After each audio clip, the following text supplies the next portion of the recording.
আবার চলে এলাম একটি নতুন ভিডিও নিয়ে। ক্যাপসিকাম গাছটা ব্যালকনিতে নিয়ে চলে এলাম, কারণ ছাদে সকাল সকাল আজকে বাঁদর চলে এসছে।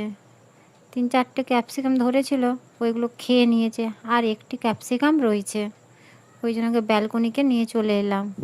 আর ক্যাপসিকাম গাছটা যে ব্যালকনিতে আবার রাখতে গেলাম, আমাদের এসে একটা কুকুর বাচ্চা আছে বললাম না, ওই কুকুর বাচ্চাটা আবার দেখতে পেয়েছে, দিয়ে আবার উপরে উঠে এসেছে। টিফিন করতে আবার চলে এলাম। পাউরুটি দিয়ে আলু দিয়ে পেঁয়াজ দিয়ে একটা ভাজা ভাজা মশলা করে দেবো, ওটাই টিফিন খেয়ে নেয় ওরা। পাশের বাড়িতে আমাদের একটা তোর বাচ্চা থাকে, ওকে একবার করে নিয়ে আসে, ভালোই লাগে, সময়টা কেটে যায়। ও এলে তো সবাই ব্যস্ত হয়ে পড়ে একবারে।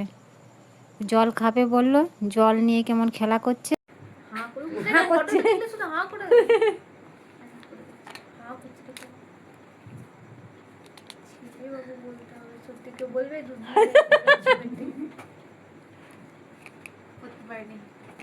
দাও পরে দিচ্ছি।